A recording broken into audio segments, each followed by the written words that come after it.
Y bueno, pues vámonos ahora con otro amigo, vámonos con el experto en relaciones internacionales, Jesús López Almejo. Profesor López Almejo, ¿cómo te va?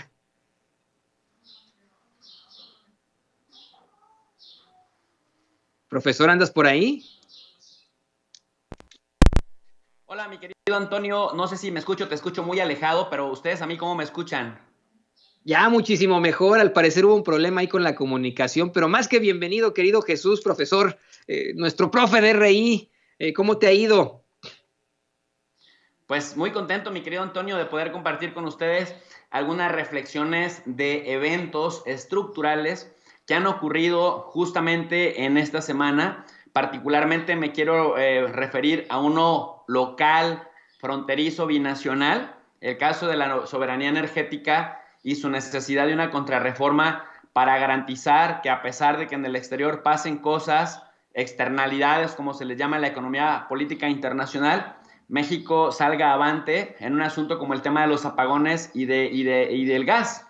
Pero también me quiero referir como internacionalista a lo que aconteció justamente en la semana que va del 10 de febrero al 19 de febrero, en el día en el que nos encontramos platicando, Antonio, sobre las tres naves espaciales humanas que llegaron desde la Tierra hasta Marte, empezando el 10 con la Tianwen-1, que llegó de China para orbitar Marte y explorarlo posteriormente. También la nave de Emiratos Árabes Unidos. Y bueno, la que fue la noticia más sonada el día de ayer, la de el Perseverance, que llegó con mucho éxito a una velocidad de 20,000 kilómetros por hora, aterrizó en Marte, mandó sus primeras imágenes y ya está prácticamente pues mandándole información a todo lo que da a la Tierra, mi querido Antonio. O sea, dos temas, uno muy local y uno muy internacional, de hecho interplanetario. Así es, interplanetario lo que te iba a decir, Jesús. Pues arráncate con el que gustes. Yo quisiera que comenzáramos con el de las nevadas, los apagones en Texas y en México, esta soberanía energética binacional de la que nos hablas. Cómo es que en efecto hoy sufre Texas una serie de situaciones y en la semana dieron a conocer la agencia Associated Press que tanto Felipe Calderón como Enrique Peña Nieto nos hicieron dependientes del gas en Texas. Hoy hay una serie de críticas por aquí y por allá, aparte de este discurso, mientras aquí en Estados Unidos no se critica per se a las autoridades estatales, porque se sabe pues que es una situación climática. En México sí, y por eso es que es importante que hablemos precisamente de la soberanía energética binacional. ¿Es posible que en algún momento México llegue a tener esa soberanía energética que deje de depender de otros países en materia energética? Me parece que sí es posible, mi querido Antonio, pero también me parece que para lograrlo, y no al 100%, pero sí tener un control sobre las externalidades, que como decíamos, externalidades en la economía política internacional se refieren a aquellos acontecimientos fortuitos, ya sea de la naturaleza o acontecimientos externos que no dependen del tomador de decisiones ni del sistema político en turno. Bueno, en ese orden de ideas, me parece importante señalar que debido a que se justificó que en un contexto de interdependencia complejo México tenía que comprar el gas natural de Estados Unidos, como nos han estado vendiendo la idea, Toño, te iba a decir Vicente, mi querido Antonio, porque son uno mismo, casi casi, nos han estado vendiendo la Somos idea, uno Antonio, mismo. de que como es más barato hacer la gasolina o que la hagan en las refinerías estadounidenses, porque nosotros, dicen los conservadores mexicanos, la derecha estúpida, recalcitrante que tenemos en este país, miope y que solamente ve por intereses cupulares, porque llevan mucha tajada de negocio, ¿qué es lo que dicen? Pues es que no tenemos capital humano preparado para eso, pues es que hacer una refinería es antinatura porque no estamos apostando por las energías limpias, como si Alemania, por ejemplo, ya lo estuviera haciendo. Pues es que sale más barato hacer gasolina o sale más barato el gas que nos produce Estados Unidos siendo una potencia gasera y siendo una potencia con la capacidad de refinar gasolina como la que no tenemos acá. Y pues bajo la idea del libre mercado, del mercado autorregulador, es una ventaja competitiva y nos sale más barato comprar la gasolina hecha allá o el gas ya elaborado, preparado, trasladarlo a través de nuestros gasoductos y distribuirlo en nuestras gaseras que producirlo nosotros, porque no contaminamos, dicen ellos, súper modernos según ellos, y porque además es más barato de acuerdo a una lógica de mercado. Hasta ahí la teoría de escuelas neoliberales con un pensamiento de la teoría de Friedman, de von Hayek, que además ya fueron desde cuando pues desterradas por su incapacidad para explicar fenómenos que acontecen en la vida cotidiana.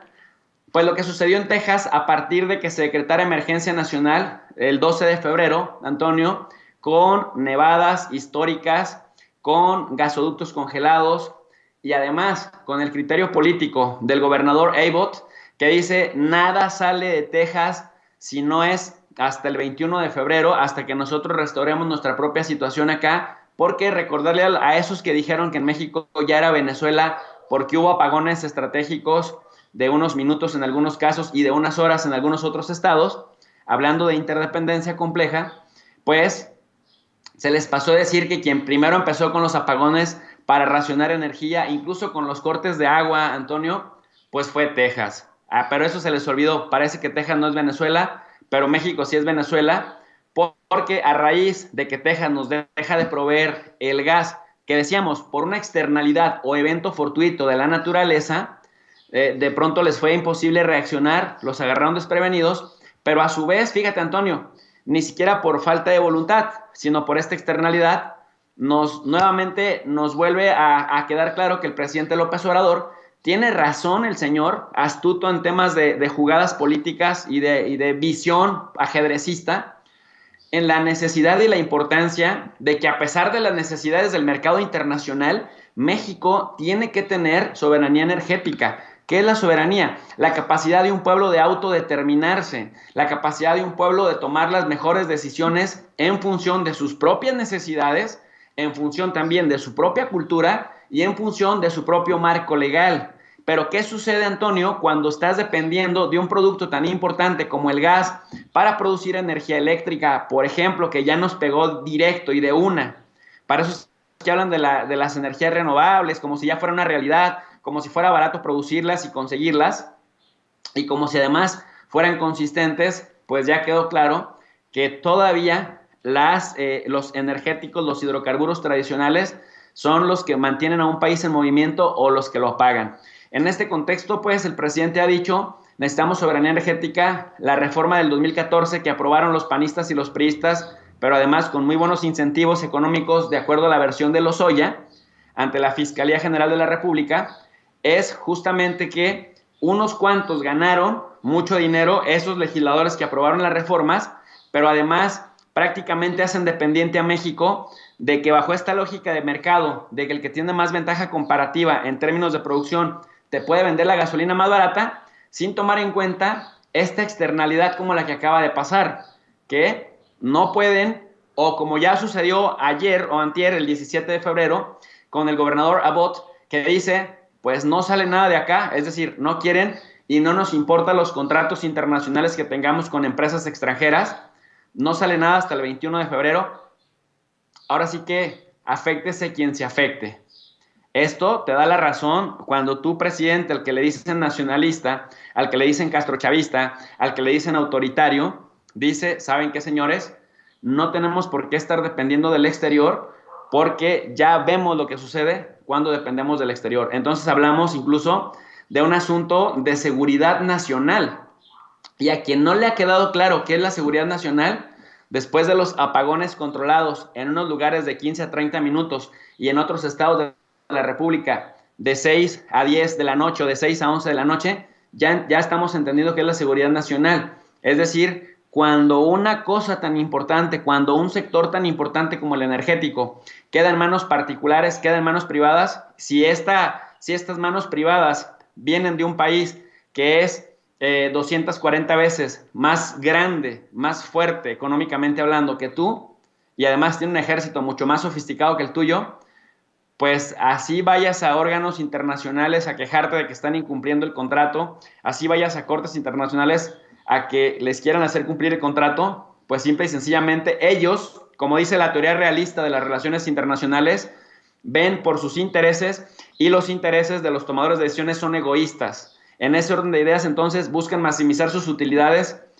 aféctese quien se afecte, Antonio. Por eso era tan importante hacer esta reflexión en este momento que están ocurriendo las cosas de manera simultánea a lo que estamos hablando. Así es, estamos viendo una serie de situaciones claras sobre estas dependencias energéticas que enfrenta el mundo y es necesario que podamos tener este tipo de análisis con el profesor Jesús López Almejo, con un experto en relaciones internacionales, porque a veces la concepción de muchos conservadores neoliberales es muy limitada, no tiene este panorama para poder hablar precisamente de un verdadero libre mercado. No significa, señoras y señores, que estemos a favor o en contra de una u otra teoría. Es simple y sencillamente darle un poco de explicación y contexto a por qué, en todo caso, es necesaria esa soberanía, independencia energética binacional, si usted lo quiere ver de esa forma. Y bueno, profesor, le voy a pedir a don David que nos grabe porque vamos ahora sí al tema interplanetario. El profesor Jesús López Almejo no solamente es ahora experto en relaciones internacionales, sino interplanetarias. Está muy interesante lo que nos va a platicar en estos momentos. En efecto, hubo varias llegadas de países a Marte. En los medios de comunicación tradicionales aquí en los Estados Unidos solamente están hablando del Perseverance, pero no se habla de lo que nos decía hace unos momentos Jesús López Almejo, cómo es que otros países como China, como Arabia Saudita, como los Emiratos Árabes Unidos, disculpe usted, también están llegando a Marte en esta carrera por conquistar el espacio, que si te soy perfectamente honesto, Jesús, pues yo veo un tanto, innecesaria en estos momentos planetarios, pero muy llamativa, muy aspiracional, y lo mejor de todo es que hay muchísimos hispanos involucrados en esta carrera hacia la conquista del espacio.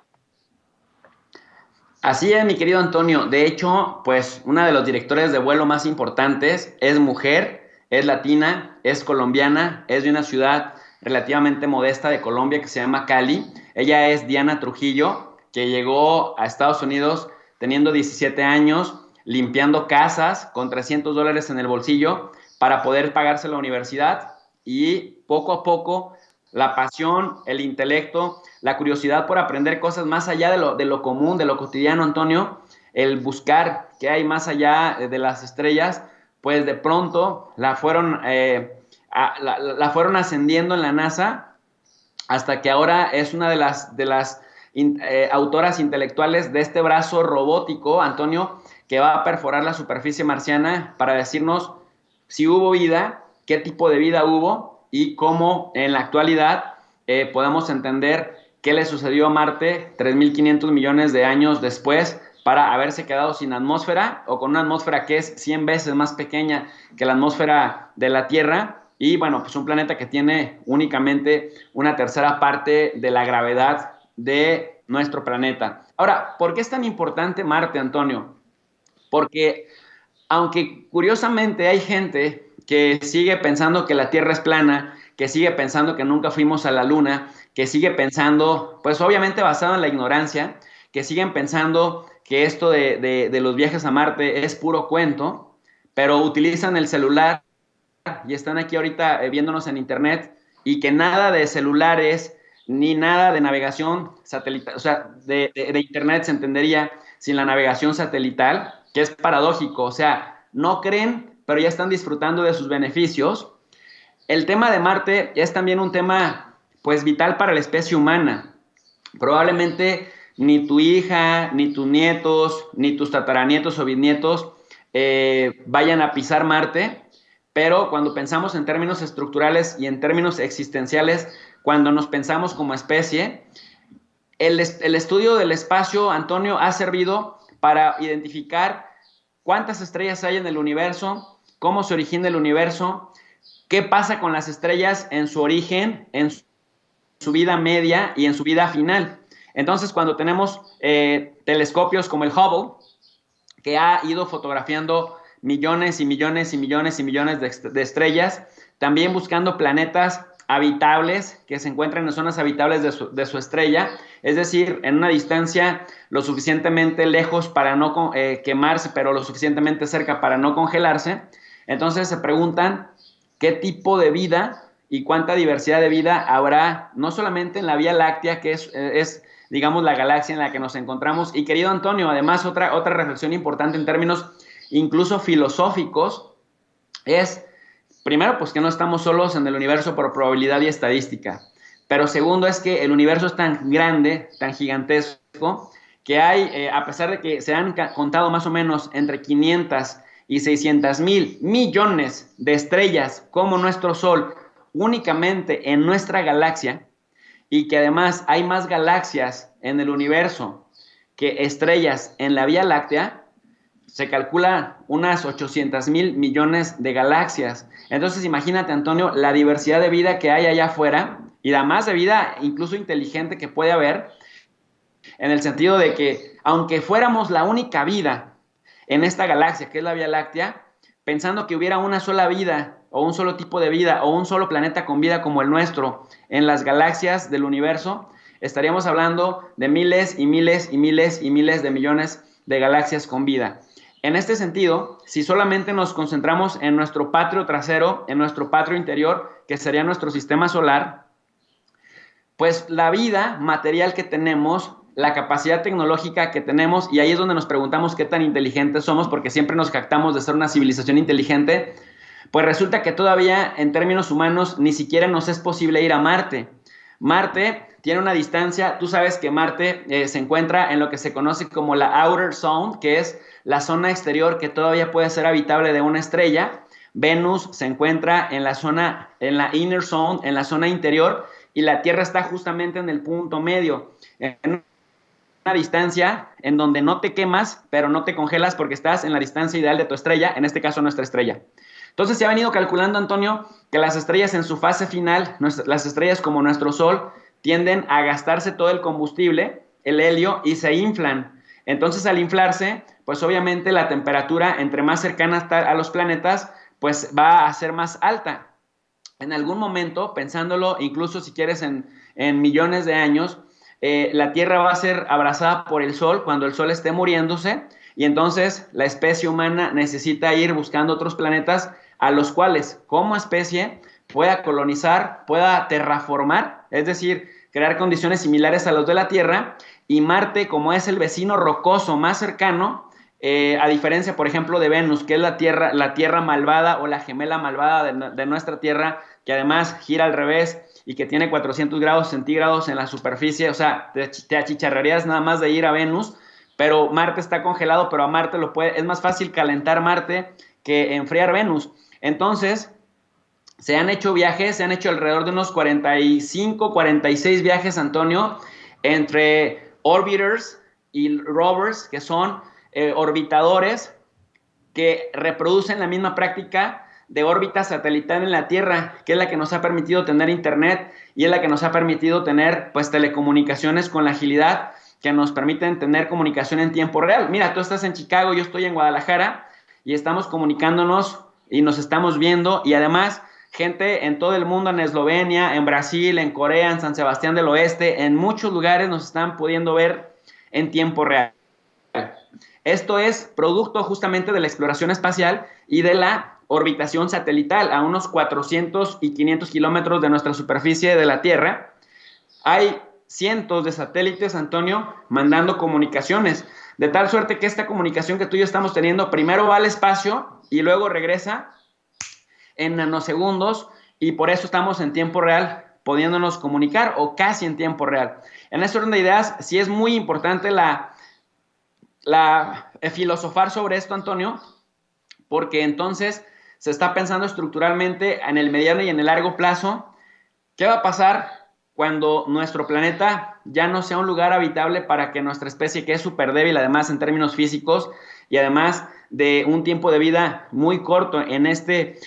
mundo y en el espacio en comparación a la vida que tiene el mismo universo, pues justamente se está pensando en rutas que le permitan al ser humano ir conociendo sobre cómo se comporta el universo. Ya sabemos entonces que Marte está, le cuesta el doble de días darle una sola vuelta al Sol. Por lo tanto, las distancias no siempre son las mismas, porque luego la gente pregunta, oye, profe, ¿cuál es la distancia a Marte? Dependiendo, cuando está Marte en su punto más cercano al Sol y la Tierra en su punto más alejado del Sol, es cuando la Tierra se alcanza a Marte en la vuelta y se coloca a unos 55 millones de kilómetros. Pero cuando está en la parte más alejado Marte de la Tierra, puede llegar incluso a estar a unos 485 millones de kilómetros. Por eso solamente se puede viajar a Marte una vez cada 2 años, que es cuando la Tierra vuelve a alcanzar a Marte en su punto más cercano. En ese sentido, en el punto más cercano, fíjate, un viaje puede durar de entre 6 y 9 meses. Han viajado 45, más o menos 45, 46 naves espaciales de la Tierra, pero ¿qué crees? Es tan rápido el movimiento del planeta, tanto de Marte como de la Tierra, y como se requiere harto combustible, entonces las naves espaciales en el universo son como veletas en el mar que se tienen que ir llevando por las corrientes y por la fuerza gravitatoria de los pues ahora sí que de los planetas. Entonces los viajes nunca son rectos, siempre tienes que ir a Venus a agarrar fuerza para que digamos que la velocidad crucero de tu nave pueda ir con la exactitud precisa, alcanzar a Marte y alcanzar a entrar en la órbita marciana, porque de lo contrario el planeta te rebotaría al espacio profundo y chao chao. Esto ha pasado con aproximadamente el 50% de las naves que se han mandado. ¿Por qué se celebra tanto, Antonio, que este quinto rover que ha aterrizado con éxito? Porque recordemos que ya se había mandado el Pathfinder, el Sojourner, el Spirit, el Opportunity que se mandó en 2012, el Curiosity que se mandó en 2012 y el Perseverance. ¿Por qué se celebra tanto? ¿Por qué la gente en la NASA lo canta como si hubiera metido un gol en la final en el último minuto? Porque es súper trascendente debido a que algo que fue construido acá en la Tierra, después de que supera ataques solares, después de que supera la gravedad cero, la entrada a una velocidad súper violenta a 20,000 kilómetros por hora y que de pronto en 7 minutos tienes que estar a 3 metros por segundo buscando en dónde aterrizar, y una vez que aterrizas, que el polvo de Marte no te dañe los aparatos, que no se encharque en algún lado, que no se dañe, que te mande información, que además recordemos que por las velocidades que tienen los planetas en el espacio, Marte te manda información, entre 11 y 20 minutos después llega a la Tierra y hay que estar un poco con la intuición adivinando qué tipo de información viene. Por ejemplo, estaba viendo yo que hay críticas de que las fotos que mandó, las primeras fotos que manda el Perseverance a la Tierra, pues fueron de baja calidad y que fueron en blanco y negro, y eso tiene que ver con una explicación muy sencilla, que por la distancia, una foto a color te requiere más bits, y para eso el aparato necesita ya estar bien concentrado, bien, ya sin movimiento, para poder tomar fotos de alta resolución, pero eso tarda más en llegar, y en un momento en el que recién llega, los directores de vuelo tienen que ver que vaya a empezar a operar, de lo contrario tienen que ingeniárselas para hacer lo que opere a una distancia, Antonio, decíamos, de por lo menos 55 millones de kilómetros de distancia, o sea, todo vía satelital, y por eso los orbiters juegan un papel muy importante, Antonio, porque están dando la vuelta al planeta Marte, los rovers mandan información a esos orbiters afuera del planeta rojo, y del planeta rojo esos orbiters te mandan la comunicación a los satélites que le están dando la vuelta a la Tierra, y de ahí bajan a nuestra superficie para que los podamos analizar nosotros. Entonces, a mí me emociona mucho, no sé si se puede notar, me entusiasma mucho pensar en estos términos estructurales espaciales, Antonio, porque gracias ahora, hoy tenemos oxígeno, tenemos aire acondicionado en los coches, hoy tenemos telefonía celular, hoy tenemos internet, hoy podemos hacer navegaciones, GPS, etcétera, que hace 50 años la gente ni siquiera se imaginaba. Y esto es gracias a mentes brillantes que han estado pensando más allá de lo evidente y más allá de las cosas de la vida cotidiana. ¿Cómo ves? No, sí se nota la intención absoluta, mi querido Jesús López Almejo, y es verdaderamente interesante, es cierto, eso es claro, lo planteó Carl Sagan desde hace muchísimos años, cómo es que es ridículo pensar que estamos solos en el universo. Obviamente no hablaba de extraterrestres, sino pues de un universo en el que tiene que haber vida, obviamente, en otros planetas, y esta carrera, esta conquista del espacio, empezando por un Marte que sí podría ser factible para la vida humana, es verdaderamente interesante que podamos platicar. Es correcto, es cierto que al paso de los años, los seres humanos hemos desarrollado una serie de tecnologías que hoy no podríamos ni concebir. Si hablamos, por ejemplo, de la década del 2000, de los primeros años de la década del 2000, muchos no nos imaginábamos que de un momento para otro conseguiríamos cambiar de las cámaras análogas a las cámaras digitales, de los celulares análogos a celulares inteligentes, etcétera, etcétera. Y hoy situaciones que hacen nuestra vida muchísimo más fácil y muchísimo más feliz. Por lo que, bueno, pues no me queda más que decirte, queridísimo profesor Jesús López Almejo, live long and prosper, y espero que muy pronto puedas estar dando clases desde Marte, desde la Universidad de Marte, en algún momento. Espero también que no privaticen el planeta. Pues mira, de hecho, Antonio, lo dirás de broma, pero los mismos tratados en términos de la navegación marítima, es decir, que nadie se puede apropiar de las aguas internacionales, que los mismos tomadores de decisiones saben hasta las 20 millas náuticas a los que cada país tiene derecho, y que, por ejemplo, la soberanía de los lagos que tienen frontera con diversos países, por ejemplo, el mar Caspio, que en realidad es un lago, pues tienen ya sus leyes muy claras y muy estructuradas. Nadie puede reclamar como si las aguas internacionales o la Antártida. Y esto pasa lo mismo con el universo. La luna, los satélites, los cometas o los mismos planetas, nadie se los puede apropiar.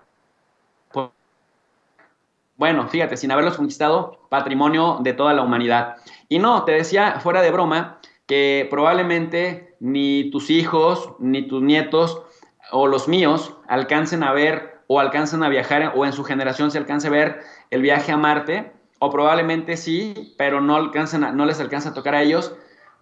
Pero gracias y afortunadamente a personas inquietas, a mente inquieta, a gente que no se pone límites y que no es esta gente que se desanima a la primera adversidad o que se la pasa viendo más bien cómo negar el avance y el progreso, pues es que podemos soñar en grande, podemos pensar en grande y podemos generar tecnología, porque eso es lo importante. Mira, Antonio, cuando John F. Kennedy habló del tema de la luna, en la NASA no tenían idea de qué es lo que iban a hacer. Entonces, al final, pasaron 9 años, 7, 8 años y lograron ir. En el caso de Marte están por lo mismo, o sea, desarrollando la tecnología, y me parece que esa está siendo la ganancia. Pues mi querido Antonio, gracias por el espacio y pues a la orden siempre. No, querido profesor, pues ¿qué te parece que nos compartes tus redes sociales, tu canal? Mire, se vienen cosas muy padres en Sin Censura muy, muy pronto. Se viene una transformación en Sin Censura. Así como México se está transformando, así también Sin Censura. Y parte de esta transformación es precisamente nuestro profesor de RI, Jesús López Almejo. Así que primero, ¿qué te parece que nos compartes tus redes sociales, Jesús? Y bueno, pues te insisto con este Live Long and Prosper. Pues mira, quiero invitar a toda la gente, de Sin Censura, a que se suscriban al canal de Tu Profe de RI. Ahí vemos clases de relaciones internacionales, geopolítica, organismos internacionales, y también ponemos pues reflexiones sobre el espacio, ¿no? Sobre la Luna, sobre Marte, sobre el sistema solar y sobre las galaxias, porque si no pensamos en nuestra pequeñez en comparación con el universo, realmente estamos condenados a vivir pues vidas cotidianas de corto plazo que se extinguen en el corto plazo. Así que les invito a que me acompañen más bien, y acompañarles también en esta pandemia al canal de Tu Profe de RI. Siempre les ponemos una lectura en PDF gratuita, son completamente gratis las sesiones, para que la gente compare y también pues pueda complementar la exposición oral con la lectura gratuita a la que todo el mundo tiene acceso. Y bueno, querido Antonio, si me permites, quiero mandar un saludo a San Sebastián del Oeste, a la señora Lupita, allá, que es alumna digital del canal de Tu Profe de RI, en el Hotel Pabellón Mexicano. Y también me pasó una cosa bien chistosa. Fer, un muchacho muy amable, me encontró por allá, también es alumno del canal de Tu Profe de RI, y me dice: profe, por favor, cuando aparezcas en Sin Censura, mándale saludos a la señora Katy de allá de Nayarit, que es súper fan de Vicente Serrano, de Antonio Toño Ruiz y del profe de RI Jesús López Almejo. Así que saludos a la señora Katy de Nayarit, que, bueno, su hijo Fer nos pidió que le mandáramos saludos hasta allá en San Sebastián del Oeste. Pues saludotes y todo nuestro cariño. Qué padre que te puedan localizar y que te puedan hacer este tipo de situaciones, mi querido Jesús. Yo no sabes el gusto que me da siempre reunirme con gente del público consentidor y ha sido muy desafortunada esta pandemia. Pero por supuesto que seguiremos muy pendientes y cuando tengamos la vacuna, mire, nos vamos a abrazar todos. Jesús López Almejo, muchísimas gracias, querido profesor. Estamos en comunicación. Hasta luego, muchas gracias. Y bueno, pues grábenos.